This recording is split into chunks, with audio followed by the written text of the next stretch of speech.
CM Revanth మూర్ఖత్వం అజ్ఞానంతో మాట్లాడుతున్నారని, ముఖ్యమంత్రి అయ్యానన్న సోయి లేకుండా ఇష్టం వచ్చినట్లు మాట్లాడుతున్నారని మాజీ మంత్రి జగదీష్ రెడ్డి విమర్శించారు. ఎస్ఎల్బీసీ విషయంలో కాంగ్రెస్ టీడీపీ హయాంలోనే అన్యాయం జరిగిందని, ఫ్లోరైడ్తో నల్గొండ జిల్లా ప్రజల నడ్డి విరిచింది వాళ్లేనని ఆరోపించారు. దేశంలోనే అత్యధికంగా ఒక జిల్లా నుంచి వలసపోయింది పాలమూరు నుంచేనని చెప్పారు. కృష్ణా నీళ్ల పంపిణీపై ట్రిబ్యునల్ వేయాలని కేసీఆర్ పోరాడారని, కేంద్ర ప్రభుత్వం దగ్గర ప్రతి వేదికలో కేసీఆర్ పోరాటం చేశారని తెలిపారు. గతేడాది 250 టీఎంసీలు కూడా వాడలేదని కృష్ణా బోర్డు గుర్తు చేసిందని చెప్పారు. 60 ఏళ్లు పాలన చేసినోళ్లు కేసీఆర్ పై బాధ్యత నెడుతున్నారని అన్నారు. కృష్ణా జలాల్లో వాటాలపై గతంలో కాంగ్రెస్ ప్రభుత్వమే జీవో ఇచ్చిందని జగదీష్ రెడ్డి తెలిపారు.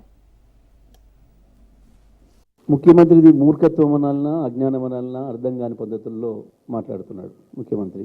ఇంకా అదే కొనసాగింపు, అవే రోత మాటలు. ప్రతిపక్షంగా ఉన్నప్పుడు మాట్లాడితే మాట్లాడవచ్చు, నేను ఒకటి పట్టించుకోలేయాలా, నేను ఒకటి దేకలే. కానీ వాళ్ళ ముఖ్యమంత్రి వైనవన్న సోయి లేకుండా 2 ఏళ్ళు అయిపోతుంటే కూడా ఇంకా ఆ స్థాయి పరిపక్వత తెచ్చుకోకుండా అవే అజ్ఞానం మాటలు, అదే మూర్ఖత్వం, అది ఇంకా కొనసాగిస్తా ఉన్నాడు ముఖ్యమంత్రి. తెలుగుదేశం కాంగ్రెస్ పార్టీలతో అనే విషయం దేశానికి అంతా తెలుసు, తెలంగాణ ప్రజలకు తెలుసు, ప్రతి ఒక్కరికి కూడా.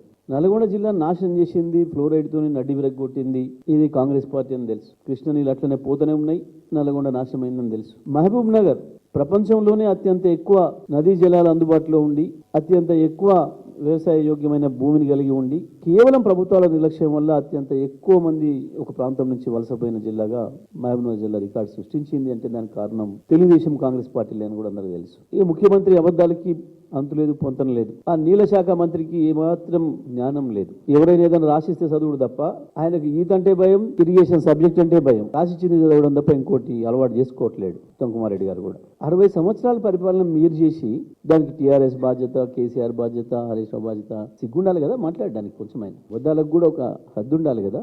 ఎక్కడ చూపించగలుగుతారు టీఆర్ఎస్ బాధ్యత, బీఆర్ఎస్ బాధ్యత? నిన్న మాట్లాడిన మీ మొదటి అబద్ధం, కేసీఆర్ హరీష్ రావులు కలిసి సంఘం పెట్టిండ్రు, 512 299 మాట్లాడింది. చెప్పు దెబ్బలకు సిద్ధమని నేను అడుగుతా ఉన్నా. మీ సమైక్య ఆంధ్రప్రదేశే ఆ జీవో ఇచ్చిపోయింది.